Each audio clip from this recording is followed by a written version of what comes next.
Good afternoon. Good afternoon. Listen, God is always great.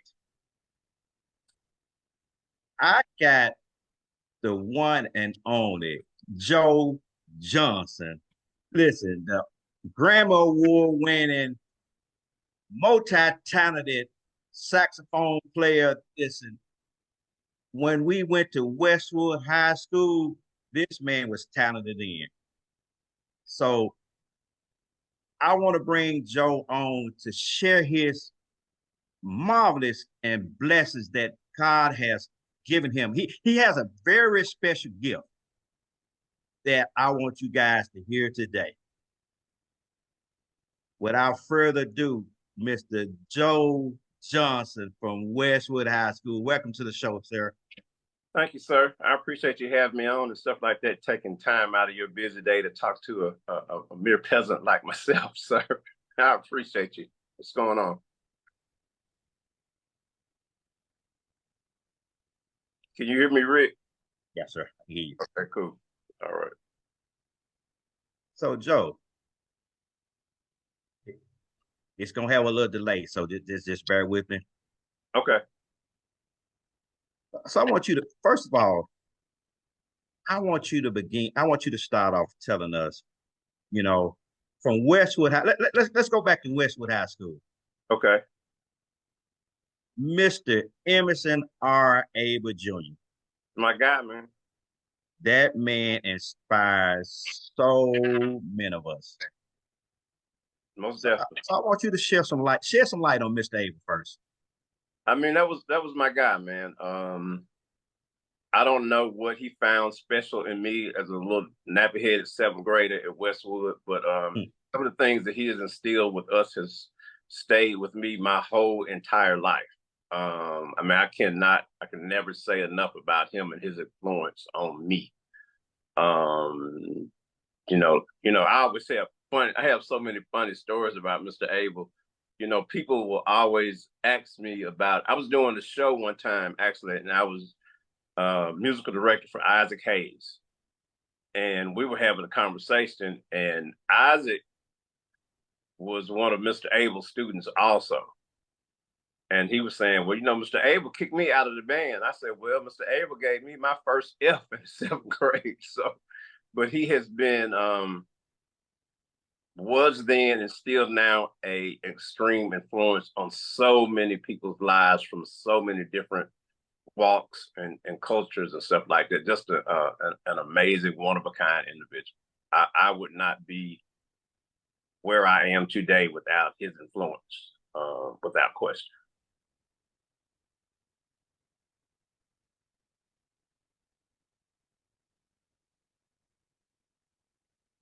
Wow. Yo, you remember back in the day we used to ride on motorcycles. See, people don't know you used to ride motorcycles with you. You remember that? I do, and I tell people like we'll be, I'm back and forward. I live between Memphis and Nashville now, so I see you a lot more than I would after college.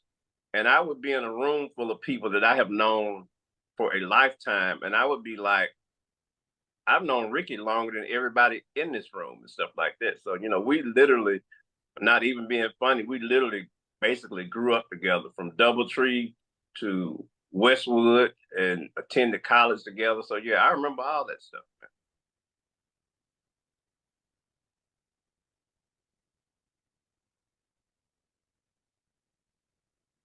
Yo, you know what people think, when God, he definitely bless you with a gift. All of us have a special gift and talent, right? And did Mr. Abel help you come out with your talent that's when you start playing? Because I know Mr. Abel played saxophone, right? He did. So did Mr. Abel influence you? Oh, most definitely. Most he opened like the world was a lot smaller then. So, today a kid can pick up the phone and go to the internet and see such and such. Well, a lot of our first influences, especially musically, came from Mr. Abel and his thoughts and his teaching and making sure that we didn't have what he used to say all the time, delusions of grandeur.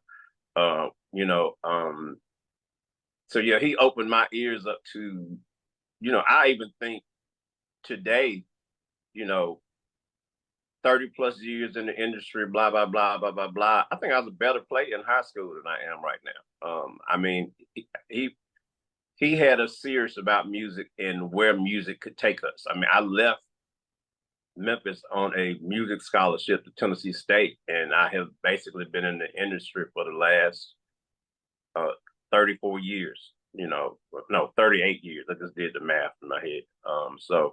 But it all started with him. So Joe, let's go to Tennessee State now. So Tennessee State, you came to Tennessee State. You got that 1986, right? 86, yes, sir. 86. Tennessee State. You met another gentleman that really inspired you as well, named Mr. Benjamin Kirk, the late Benjamin Kirk. So let's kind of talk about how Mr. Kirk and Professor Grave helped you out through your matriculation through TSU. Well, again, it kind of starts with Mr. Abel was a Tennessee State graduate. So I got a scholarship for Tennessee State in the 9th grade. It was going to probably either be Westwood or Jackson. And I think I chose Tennessee State because of Kevin Rimmer, who had gone the year before us. Ben Kirk and Dr. Graves are two amazing individuals that they still have, again, a lifelong effect on me and what I did. And, I always say I learned a lot of things from Westwood. First thing I learned from Westwood in the 7th grade, day one, was keep other people's names out your mouth. I learned that really quick. It stayed with me all my life. When I got to Tennessee State, one of the first things I learned, and it's still in the band room today, I believe, is a plaque that says think. I also learned, and this is kind of, I actually consider it, people ask me, give me a quote and such. Well, there was something Prof. Kirk used to say all the time that it sticks with me today, and it is, you have to learn how to respond and not react in life. Everybody likes to react to stuff, but you got to take, reaction is a split-second decision. Responding to something means that you've taken the time to kind of listen and come up with the right answer. So there are a lot of things that I learned from Westwood, from Tennessee State, that have stayed with me my entire life. Joe, now we're about to go to the fun part. We're about to go to the part when you, Roger Richmond, and who was it? Fred was drum majors of Tennessee State University Aristocratic Bands. You boys were awesome at what you did. I mean, you were great leaders. You not only, I can just remember those days. You guys were on bus 5, right? Was it what y'all call y'all bus? That you laughing. So I know you. I'm about to take you back to memory lane now, because I was on bus. I want to say 2 with Prof. Kirk. So okay. You guys on the bus with the drummers, the major threats, and the drum major, right? Yes. So kind of tell me one of your fondest memories that you can recall on bus number 5. I don't know. And we got on bus 5 early. I wasn't even supposed to be on bus 5. So I was actually on bus 5 as a sophomore. Really? And I remember the trip to Southern. It's just a lot of stuff went down on bus 5, man. Like, you can't tell. You can't talk about bus 5. A lot went on bus 5. I can only imagine, because I've seen some pictures. I mean, that was okay picture, but I could just imagine how much fun you guys had on bus, because we had a lot of fun on bus too. I mean, we had, Peter, he was crazy. We had all the comedians on our bus. I don't think Pitt he wasn't on our bus, but man, I could just tell you those some good days, Joe. And that leads up to people understanding that now that from Doubletree to Westwood to TSU, how God molded your life, how he ordered your steps, how he, you was a drum major in Westwood too, right? I was drum major at Westwood from the 9th grade to the 12th grade. Yep. I don't know what Mr. Abel saw in me as a 9th grader to make me drum major over, seniors and veterans and stuff like that. But yeah, I was his drum major from the 9th to the 12th grade. Wow, that's impressive, Joe. That's impressive. So now we about to lead us up to now your successful career as not only a musician, but now a restaurateur. And people, Joe, they don't understand, right?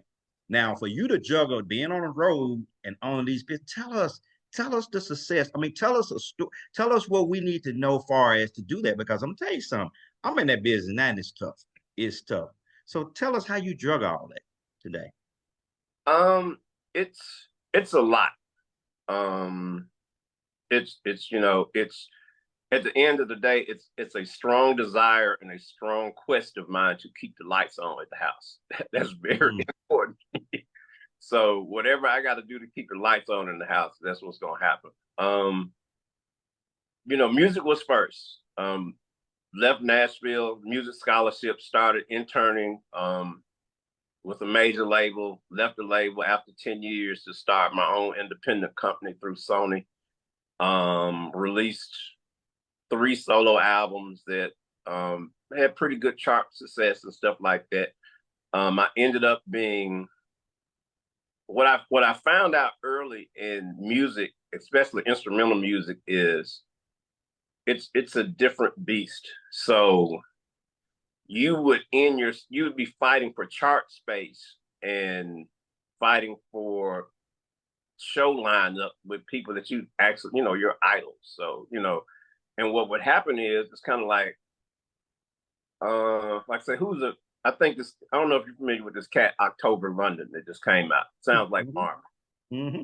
So October London isn't fighting with Marvin Gaye for position on the charts today. Marvin was his 70s, but Duke's got a new fresh thing. Instrumental music is a little different. The people that started, like the people that I look up to that started that genre, are still prevalent today in the genre. So smooth jazz only lets X amount of players in a year, especially saxophone players, because they consider us a dime a dozen. So what I started to do was I would find promoters that would let me back major artists. And then I would just ask for, 15 minutes to an hour to open the show up. And then I would be the musical director, and my band, we would play for the rest of the artists. So what it did 2 things for me. Instead of playing in a jazz room with 200 people in it, I'm in arenas with 18,000 people in it. So I'm getting a different level of exposure. So that's kind of how I ended up, being musical director for 20 years for After 7, 17 years for Freddie Jackson, 21 years with Angela Winbush, decade or 2 with Phil Perry, stuff like that. But it just came with my desire to kind of create a niche for me. The restaurants kind of happened, nightclubs happened really well into my career. And what happened was, again, being on the road with artists, and these are all, what I would consider, platinum winning, Grammy winning artists, but we would go into towns for shows, and there was no production manager.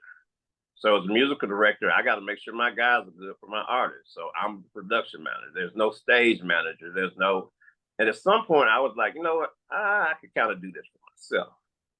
And traveling a lot, especially when I went out with Kirk Franklin, Yolanda Adams, and Donnie McClurkin on a tour called Hopeville. It was a 3-year-long tour. For the segment that we were out, I would travel and I would go places and I would be like, Nashville don't have this. Then we go to the next city and I'd be like, man, this place is dope. Nashville don't have this. I remember one time hanging out in Chicago with one of our singers, Lee Smith. Lee Smith took me to a door in Chicago. It was literally a door in Chicago.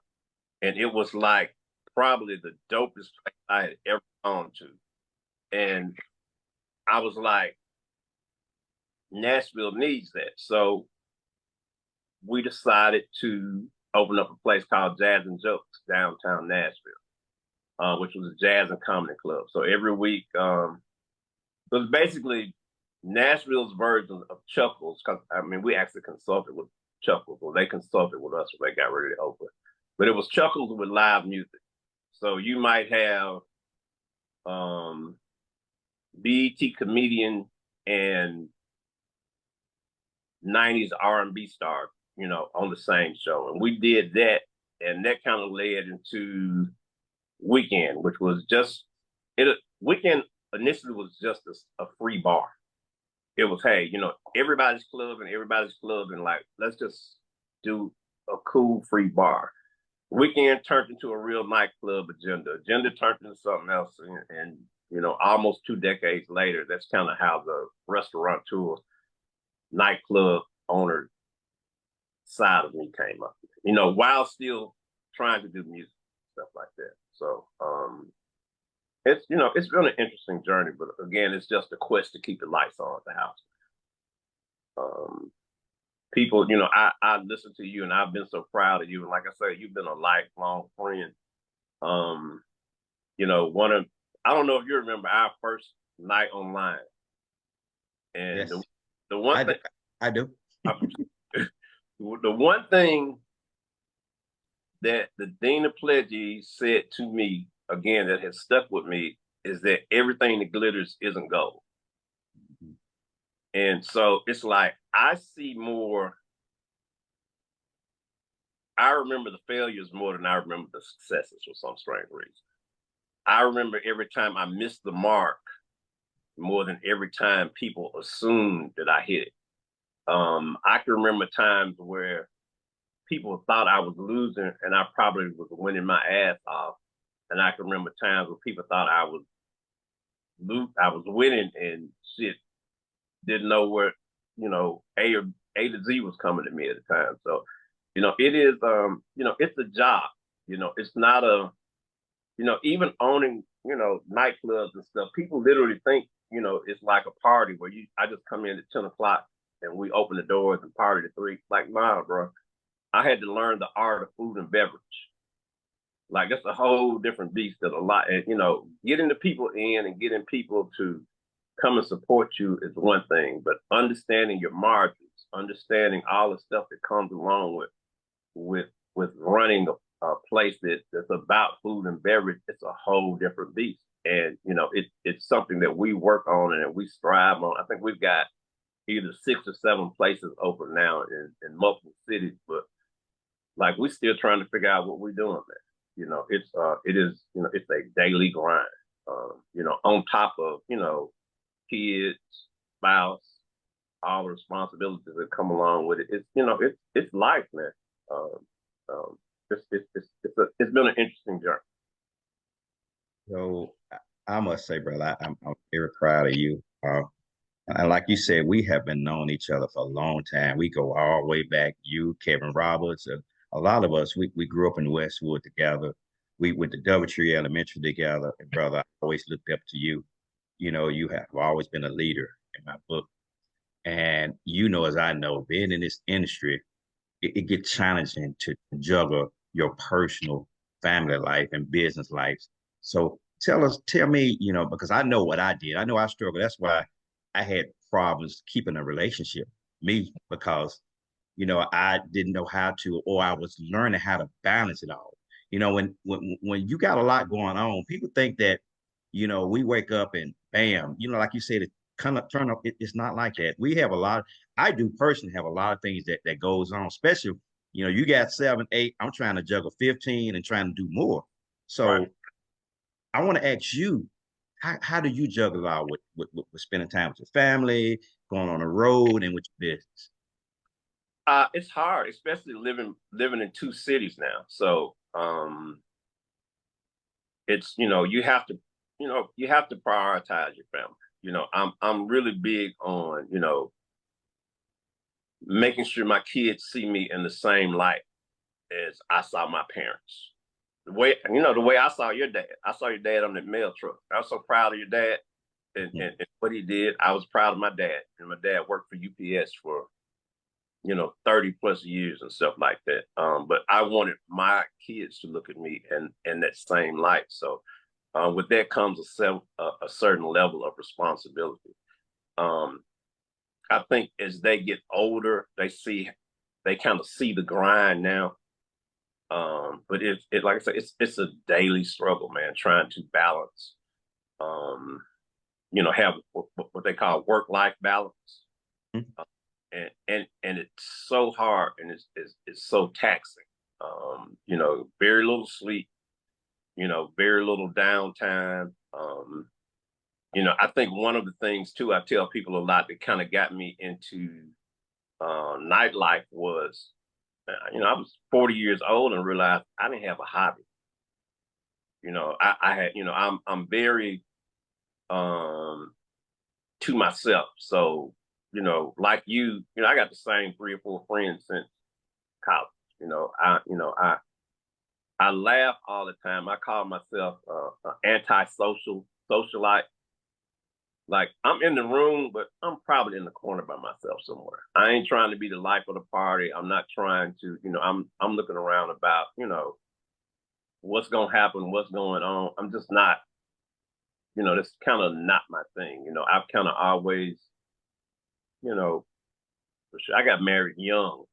First marriage, I got married at 22, 23. So, you know, got out of my first marriage and literally dated and married the first person I dated after that.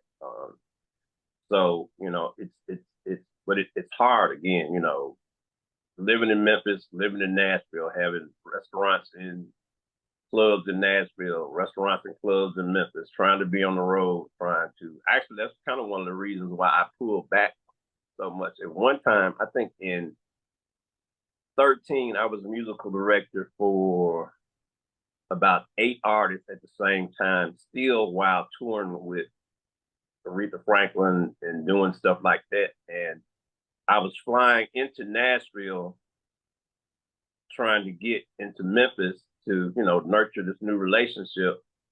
And I wasn't tired. I think we had been out on a 3-day run with After 7. We had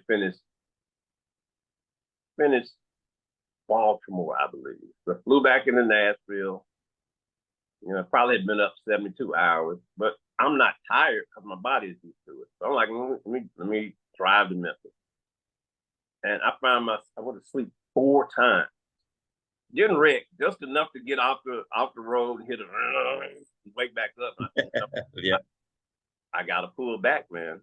You know, it's just, you can only do so much. You know, I have sleep issues now, mainly probably from, you know, being on the road and 2 o'clock in the morning, you're not wanting to miss the alarm, so you can make 3 o'clock lobby call to be at the airport at 3:30.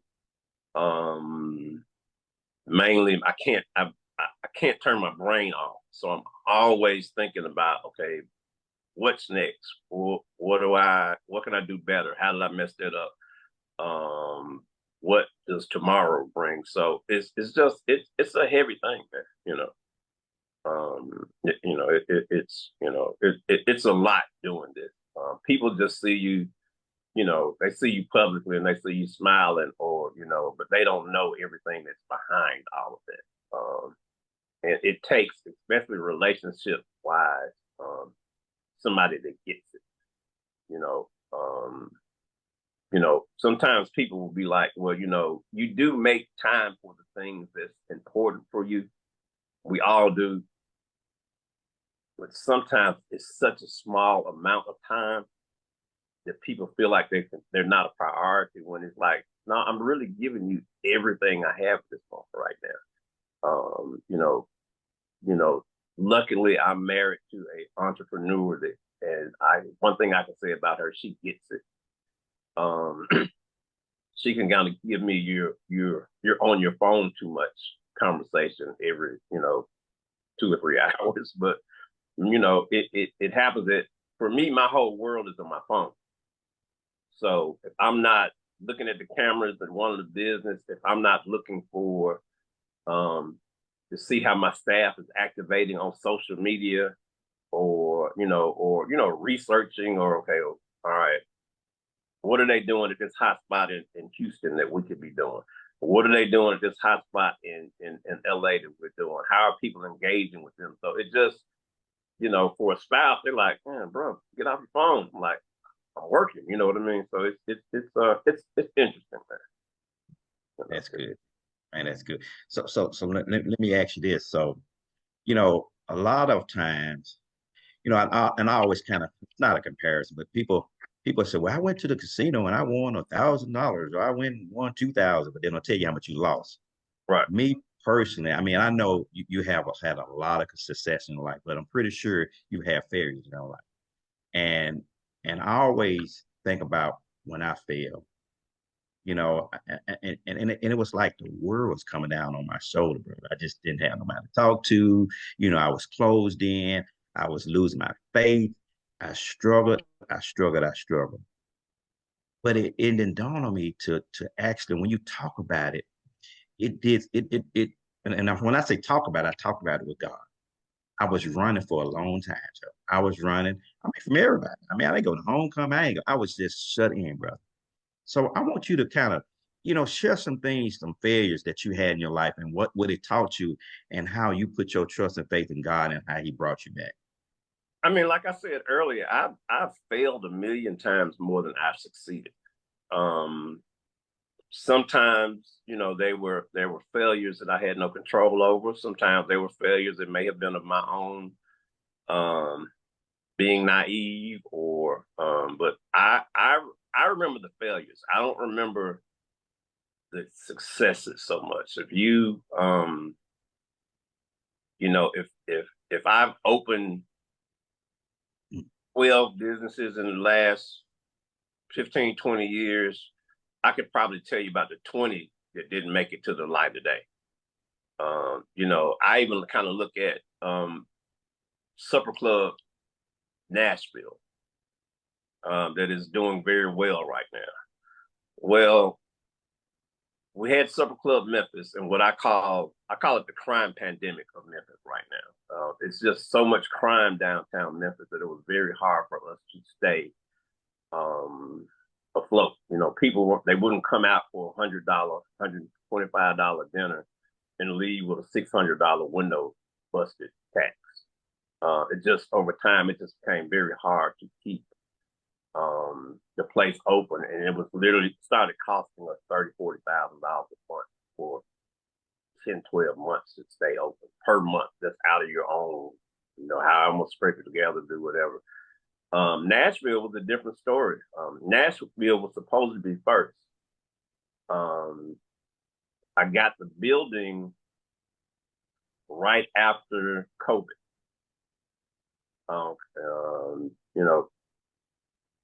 Got a good deal on it. Hey, let's make it work. Well, the second wave of COVID came.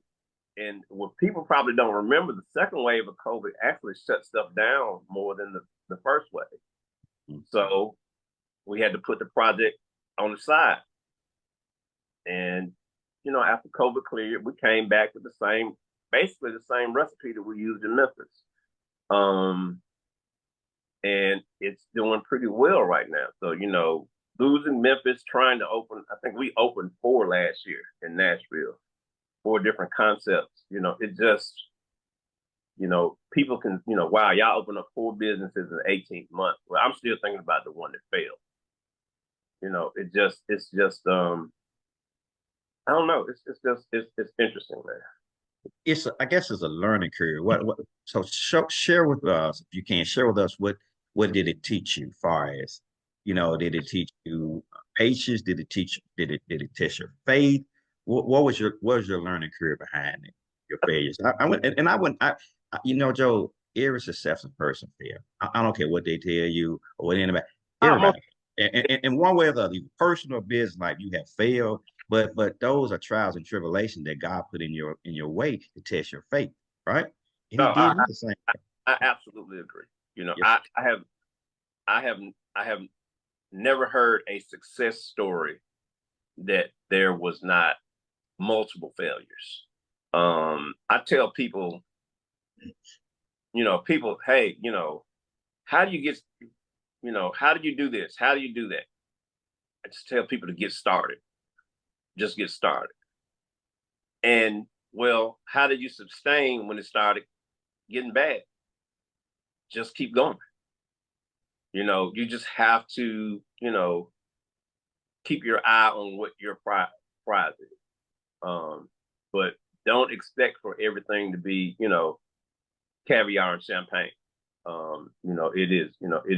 It's hard work. There's not too many more frightening professions than being an entrepreneur.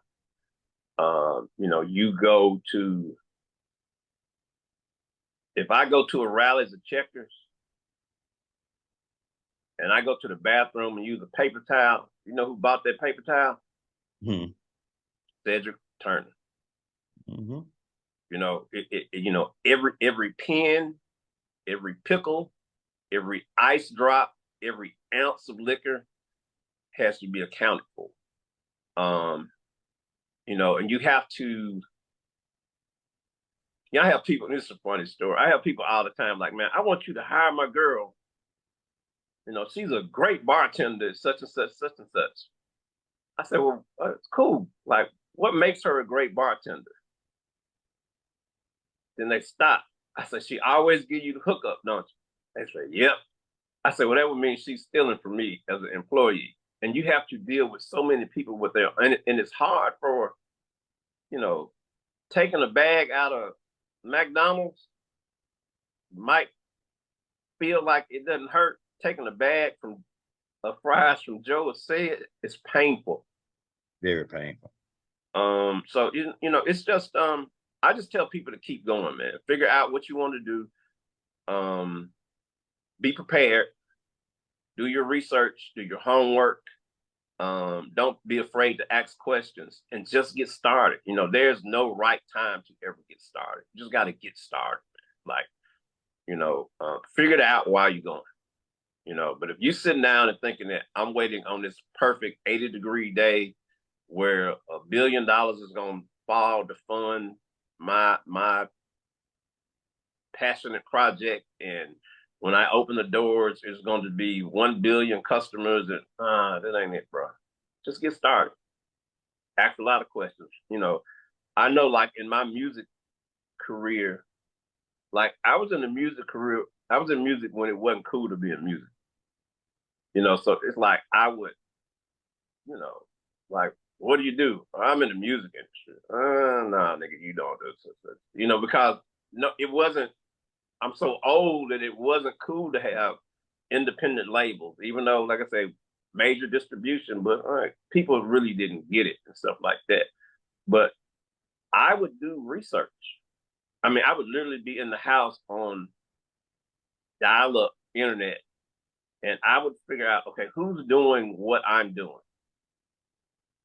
What were their successes? What were their failures? What were their stumbling blocks? So a lot of it is just doing research and being knowledgeable of what you want to do and how you want to do it. And don't be afraid to fall. You cannot, you can't hit a home run without trying to swing to get the first base. If you're just going to sit there and be safe all the time, you never get a home run, man. You got to, sometimes you got to swing, in a calculated way. You have to swing for the fence.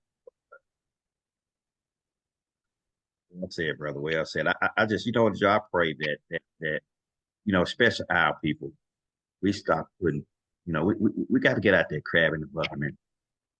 We really need to band together as one and support one another. I mean, because there's so much money for us to make out there. We come together as one. And I put something out there yesterday, and it was just one thing. I get messages, I get negative messages quite often about what I'm doing and how I'm doing it. I don't pay no mind because, like I said, God ordered my steps, Joe. But I be darned. Now we're about to get into the community. I be darned if I'm not gonna continue what my resources are to help these kids out, Joe. They need us, brother. I don't care. I mean, Westwood, Whitehaven, whatever area, these kids need to see more of you and us. because they don't see, everybody's so busy watching the trial with, the trial. But see, we're not talking about the real stuff we need to talk about. We're not addressing the elephant in the room when it comes to our community, when it comes to our people, us come together as one for a common goal and purpose to serve God first. And for two, for our community and those kids, Joe, and it's imperative to me. That's why, we building a team now. God is orchestrating a team, and I want to get you on it, Joe. We need you on it, brother. We need that inspiration and leadership from you, so to show these kids that guess what, they could be successful. They can be successful in life. So I want you to kind of let's weigh in on this community and the kids. What you think surrounding what we can do to get involved and stay involved. And I know you're busy, Joe. I know you're busy, but like I said, but I really go ahead. I'm at that point in life where those are the things that, when I think about what's next, it's more about the philanthropy, more about the giving back, sowing the seeds in the places that I grew. I've been talking to Trent about it a lot. I think that he's doing an amazing job down there. He's just needs a support team. I saw Joe Cox at the tailgate, and I was like, hey man, let me know what's going on. When I see you, let me know what's going on, because a lot of people don't know that. Okay, now for the last 2.5, 3 years, I'm in Memphis more and stuff like that. I think there's an amazing opportunity to turn that school and that community around. Just need people doing like you're doing. There's just got to be more of us. But I'm up for the cause most definitely. Oh, that's what I need to hear you say. I knew you were, because Dr. Watson. Here's the thing, getting the alumni. We got a good core of the alumni that's been doing, but it's the same ones. It's the same ones that's doing the same thing. That's why we need more. We need more to step up for the cause. When I get these messages, Joe, it motivates me. Lord knows. Guess what? I'm gonna make that devil mad again today. I'm gonna continue to make that devil mad, because guess what? You can't stop. Listen, one thing about it, Joe, can't nobody stop a man of God. Nobody, right? So we gonna continue to do what's right. We're gonna continue to do why God got us here. God gave you those gifts for a reason, Joe. God gave me gifts for a reason. So it's time for us to continue to pay our dues, to continue to give back. Because I'm telling you something, Joe, every time I give back, man, cleanses my soul. It brings tears to my eyes. It brightens my heart. I can have a bad day, but if I go do something for some kids or people, man, it gives me some strength. I feel like I'm Superman. I've been told that recently I'm Superman. I don't think I'm Superman, but it gives me some faith. It does something to my spirit, Joe. And it moves me in a way that's why I reach out. That's why I stayed on. I know you're busy. I said, Joe, I need to get you on this podcast, brother, because I want you to inspire a lot of people, because people think that what you went through, they don't know your whole journey. They didn't even know your bio, that bio you sent. A lot of people, they didn't know. Some people didn't know your bio, Joe. It's funny. I have people that either know music Joe Johnson or hospitality Joe Johnson. They're very okay. I knew he played saxophone, but he just played saxophone. Or I know he owned a nightclub, but they don't really put the two together and stuff like that. And I get it. It's kind of like I see people. If somebody says, "Hey, Joseph Johnson," I know you're from Westwood. If somebody says Joe Johnson, I know you're from Tennessee State. And it's just funny. So it's kind of how that works with me. And I really don't. I'm trying to get out of that shell that I've been in for such a long time. I don't really put it out there like that. What I do, how I do it, such and such. You kind of have to promote the businesses more so. But it's whatever y'all need from me, I got you. Don't worry. We're going to depend on you to do that, because we're about to do some good things, and we're going to continue to do good things, great things in Westwood, because guess what? We're going to make Westwood great again. We're going to show the world that we can come together. We're going to shed all of them. We're going to continue to make that devil mad, because, and I appreciate that. When I put that post out yesterday, I put that out because I get these negative messages every other day. And and sometimes worse than this, not death threats, but it's negativity to try to draw my energy from what God trying to take from me. And it's not working. It's not going to work. And Well, it only fuels me to do better. everybody is your vision. Everybody doesn't have the Right. same path. And it's just, you know, kind of being transparent. So I tell people sometimes, like, some people just aren't going to like you because of who they perceive you to be. Some people don't like a winner. You can, I want you to win, but I don't want you to win too much. You see it in sports a lot, and you don't pay attention to really what it is. Well, I don't like Michael Jordan. Why? What did he do to you? He didn't do number win. I don't like XYZ football team. I can't stand them. Why? Because they had a history of winning. I don't like Brady. I don't like Kobe. I don't like, why? Because they win it. So sometimes you can, people want you, people genuinely want you to win, but there comes a time where your success or what your perceived success is, it becomes a lot for people to digest, stuff like that. So I think you keep going, man. At the end of the day, you're doing something they taught it. And when I tell you, I've been knowing you since you was in the third grade, I ain't never heard a person say a negative thing out of their mouth to you. Now, mind you, they probably wouldn't say it around me because I'm gonna go to war for you. But I've seriously never heard a person say a single bad thing about you. So I mean, I'm proud of you. What you're doing, it inspires me. And I'm not saying that shooting the shit. Like, you're my guy, man. You do a great job. Like I said, I know your family. I know your brothers. I know your journey. I can't tell you nothing but good. I couldn't tell you no bad. So don't let those little mosquitoes bother you and stuff like that, man. Just I'd even take that as that means you're being seen and your message is being noticed, which is your goal. You want your message to be seen. You want your message to be heard, so people can act. And so they are you have people that are acting on your message right now. It just is. I have people that think that I'm the meanest motherfucker in the world.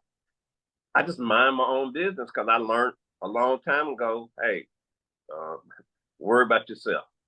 Like, what they got going on over there don't have nothing to do with me. I'm gonna worry about me and mine. And people will take that as arrogance. But then when they get to know me, they'd be like, dude, talk your ears off, given the opportunity. But I am a speak when spoken to type of individual. But they would take that as arrogance, or you think, nah, bro, I just mind my business.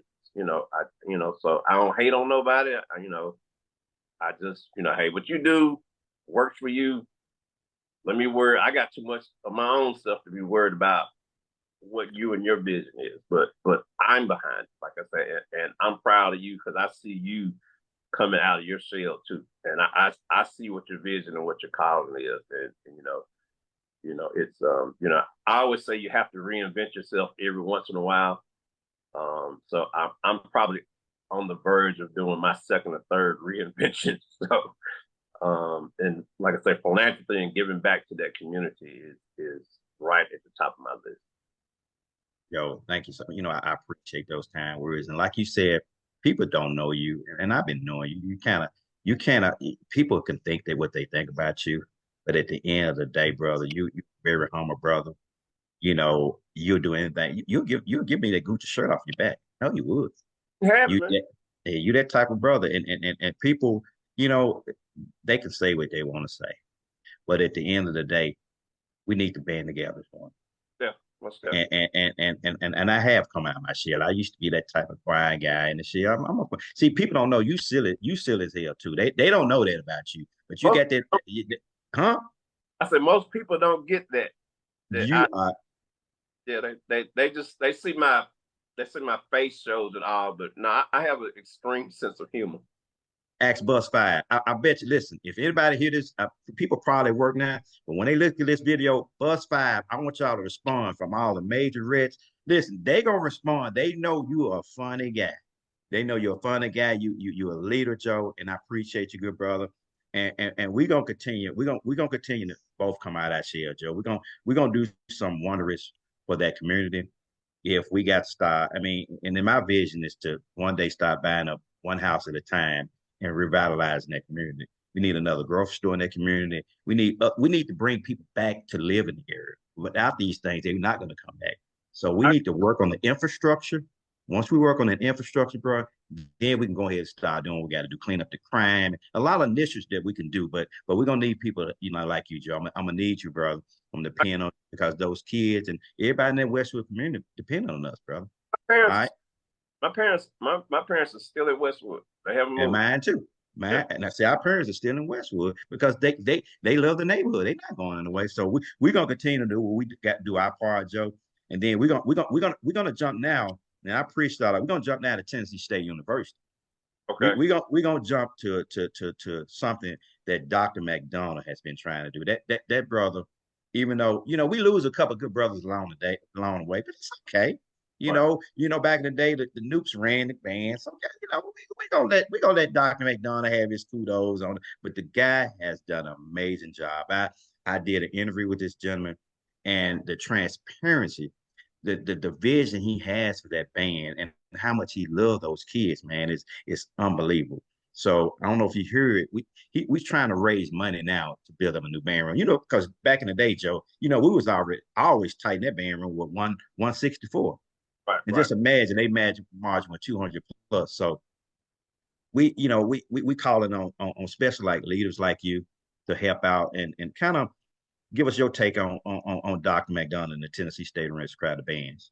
Um, the Grammy winning Tennessee State. Yeah, yes, sir. Yes, sir. Doc is my guy, man. I'm proud of Doc. I mean, and it's funny.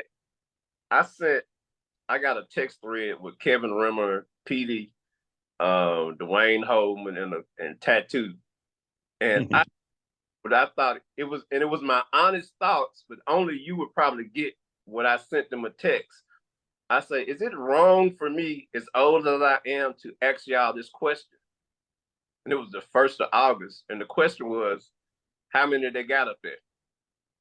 Because I want to know how the band was looking.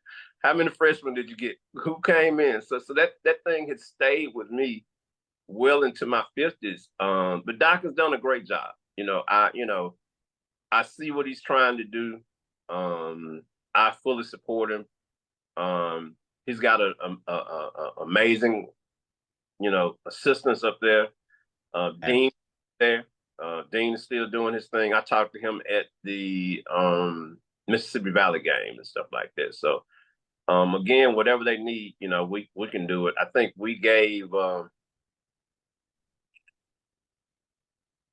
I gave him something for the National Museum of African American Music. They did a display on the aristocratic bands back in maybe May of last year, where we donated for the exhibit. And I'm proud of him. I want to get those numbers back up. So that way he can always stay competitive, because he fights a different battle now. Because now the kids, they want to go to schools where they're going to face opposing bands every week, where we're in the Ohio Valley Conference and we just see, who we see. But I think he can combat that with a strong social media team. Yeah. It's probably time for a new band room, most definitely. A new, I couldn't imagine 240, 250 instrumentalists in that thing right now. So again, I think I texted Doc last week about something. So whatever y'all want to do, just count me in and put me on board, stuff like that. We'll do that. I think that, like you said, he's done an amazing job, and he got, like I said, it's about marketing too. Like you said, it's the band is not being seen as much as they need to be seen, because they're not see. I think I don't know who we got to really talk to some people at the state, because I don't know what their direction with that university, but at the end of the day, it's about athletics and about getting your education, but the athletics and the band bring the money into that school. Well, the band is a university president that understands that his marching band is his biggest mouthpiece will always bring revenue into the university because that is the biggest organization on campus. It's bigger than the football team, the basketball team, the baseball team combined. You have kids from all walks of life, all parts of country consistently. There, you even look at the draw for the football team. There's only one time that everybody comes in the stadium. That's halftime. And they leave afterwards. Leave afterwards. If the game not good. So again, that's your mouthpiece. That's what people want. You make that band hot. They on the field smoking, they in the stand smoking, sounding good, looking good. All you're gonna do is be attractive to kids and students that want to come. Well, and I pray that the new president can get that university back or whatever we need to do, because I want to say this is one of the smallest freshman class for the band this year. And it was disappointing, to say the least, that we got that tradition, of being a rich crowd of bands. You got other universities that's, like J State, for example. But see, J State, they got the mark. They playing the teams that these kids can see. That's where they want to go. But on the other hand, we playing schools that, let's be real, we don't want to see. And for us to let it continue to go on bothers me. And I think it's a way that we can garnish the attention of this to try to change that, Joe. Because, back in the day, we was in the OVC, but I think we still played like Southern and, FAMU and at least another HBCU, right? We were a little bit more independent. So we okay. Basically saw our traditional rivals, even when we went from an independent state to the OVC. It took them a couple of years before we just really got to a basically 90% OVC schedule. So, we would see Jackson every year. We'd see Florida every year. We would see Southern every couple of years. We would get our share. You throw a Central State or somebody like that. But again, that's a pre-internet era for the most part, So now, everything's on your phone. These kids seeing, they're seeing the big boys go at each other every week. And I think the presentation that he's putting on the field is pretty solid. I think they look better on the field than we look in the field, most definitely, especially the first couple of games and stuff. I just think that, you can kind of control the narrative by what you put out on social media and how your media team works. I think that there needs to be some real meetings and skull sessions about, okay, how are we going to make this thing competitive? So we're on an equal field when it comes to what's on YouTube and what goes out on social media and stuff. So, just got to make it interesting and stuff like that. But they're most definitely headed in the right direction. They just need more help from us. Mr. Joe Johnson, sir, you have been you have inspired me like you continue to do, and I'm pretty sure you're gonna inspire thousands when they see this, Joe. And I'm proud of you, brother. And I want you to leave us. I'm looking to I need to see somebody, your significant other too. So tell her I'm gonna be sending her a text after this show, sir. Because I need to see her too, because she's very successful too and doing a great job. So I need to see her. But sir, I want you to kind of sum some things, or just sum some things up for us, Joe, that you can leave everybody today. Just tell us, give us some advice, whatever you want to say, Joe. It's like I said earlier, my biggest thing is, find out what your passion is. I would always tell people, let your profession finance your passion, especially younger individuals. Someone my son's age, well, I want to do such and such. Okay, well, how are you going to get there? All right, well, use your education and your profession to finance your passion. And then when your passion gets to a point where it can pay for your finances, that's the direction that you need to go in.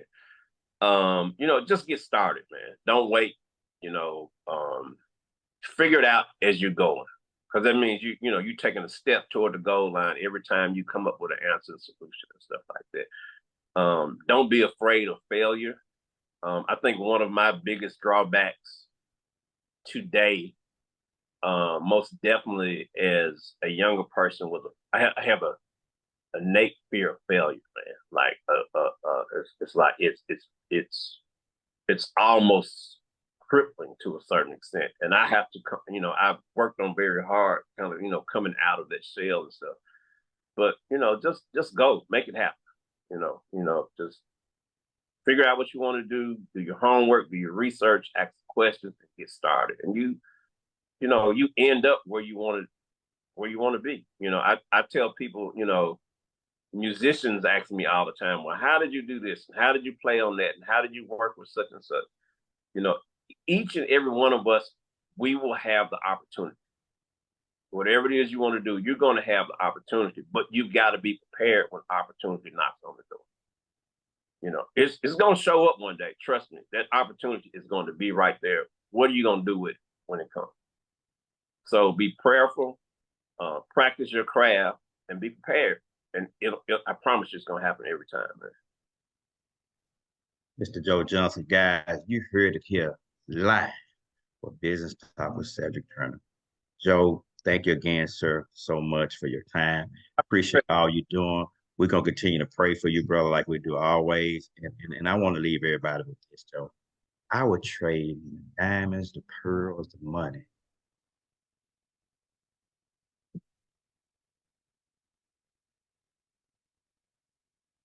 And myself that I can do it. I never want to come out of this shell till one day God tap open what I need to do.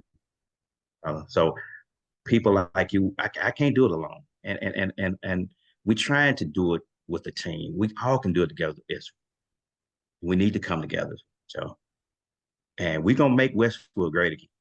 We're gonna make, I promise you, God said we're gonna make Westwood great again.